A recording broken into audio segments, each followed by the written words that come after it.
I have heard the good news of your son's birth, and have come to pay a visit. Venerable Asita, I thank you very much. And as you have been respected by the Sakyan royal family for a long time now, would you be so kind as to examine my child's physical characteristics? The whole family gathered here would be able to hear. Your Majesty, please place your child in the cradle first, so that I can see him well.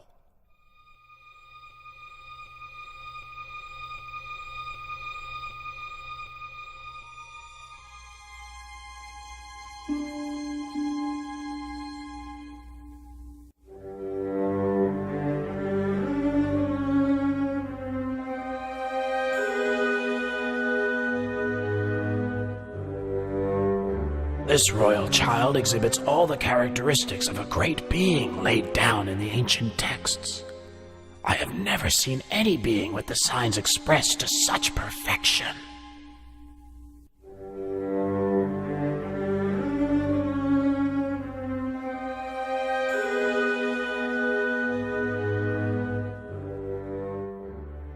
Huh? Venerable Asita!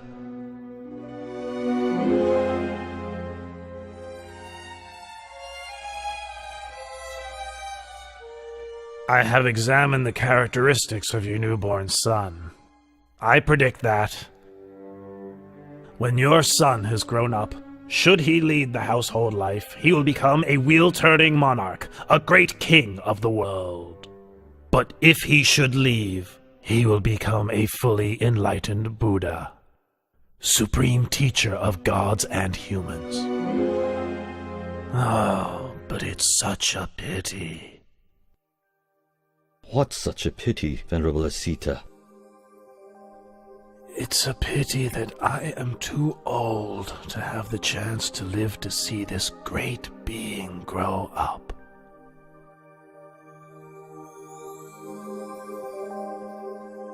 In the future, my son will be a great being with more power and might than any other in the world.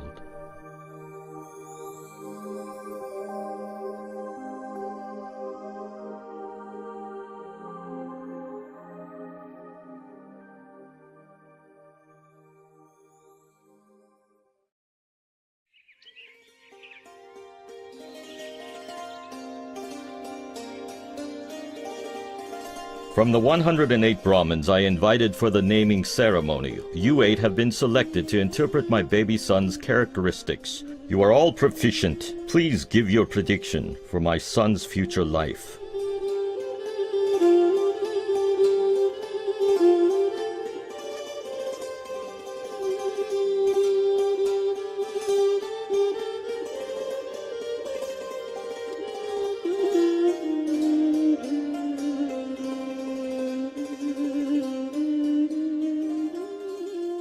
Your Majesty, having examined your son's characteristics, I predict that, should he inherit your throne, he will become a great wheel-turning monarch with an empire that spreads far in every direction. But should he go forth as a monk, he'll become the perfectly enlightened Buddha, the unequaled supreme teacher and guide to the world.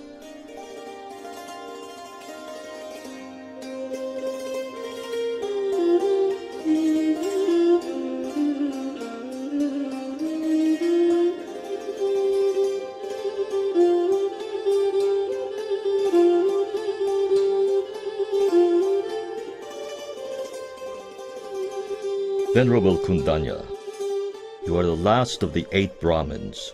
Do you agree with the other 7 Brahmins that my son has 2 courses, either to become a great wheel-turning monarch or to become a fully enlightened Buddha?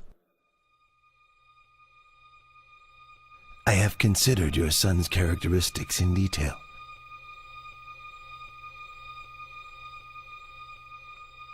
And can see only one path for him. He will certainly not live as a householder, but will go forth as a monk.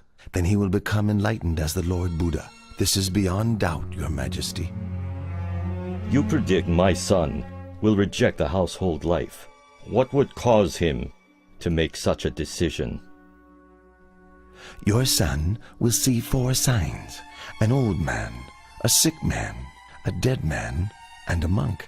These signs will inspire him to give up the royal throne for the sake of the holy life, through which he will become enlightened as the Buddha. Well, I'd like my son to be a great wheel-turning monarch, ruling the 4 great continents, the greatest prestige for any king. From this point onwards, I will not allow my son to ever see an old, sick, or dead man, or a monk.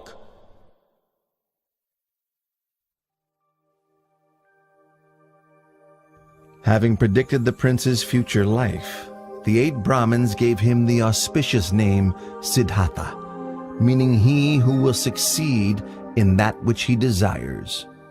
Having returned to their homes, each of the Brahmins instructed their sons that when the time comes for the new prince to leave the household life, they should go forth and follow him.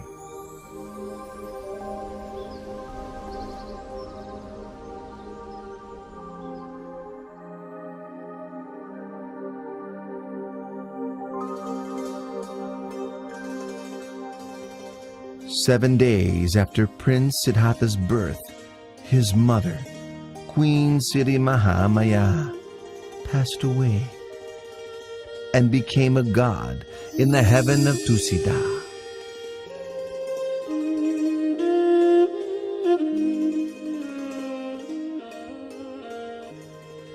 So King Suddhodhana had Queen Siri Mahamaya's younger sister Mahapajapati raise Prince Siddhartha. Later, the king took Mahapajapati as his new queen. King Suddhodhana and Queen Mahapajapati had a son and a daughter together, but the queen still loved and cared for Prince Siddhartha as if he were her own son.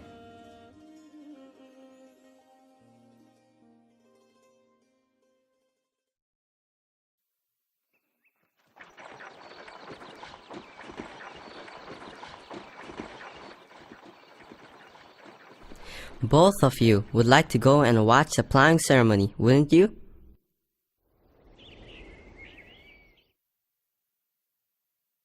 Today my father has had the city decorated in preparation for a great ceremony. It only takes place once a year.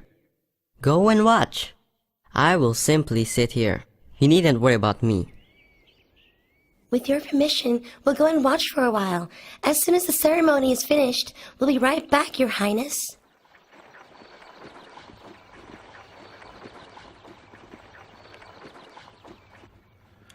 Left alone in a peaceful and shady glade, Prince Siddhartha began to sit in meditation, attaining the tranquility of the first jhana.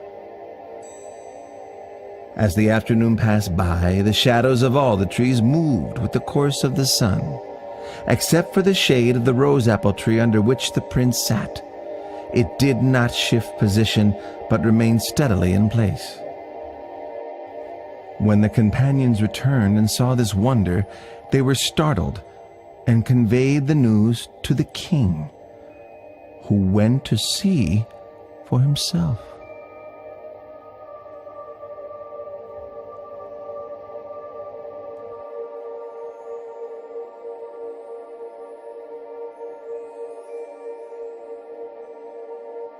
When my son was newly born, Asita the hermit came to look at him, and to my surprise he bowed at my son's feet. On that day, I also bowed to my son for the first time.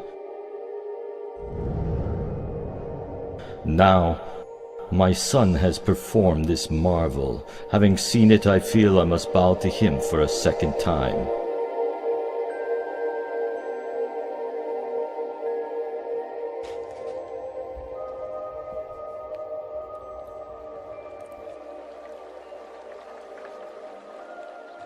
When Prince Siddhartha was 7 years old, King Suddhodhana had 3 ponds dug in the grounds of the palace, so that the prince could enjoy himself playing with his friends. Upon seeing that the prince had grown sufficiently to begin his education, King Suddhodhana sent him to study with the renowned teacher Vamita. Prince Siddhartha trained in 18 arts and sciences until he was adept. He was his teacher's top student, and before too long he had learnt all that his master could teach.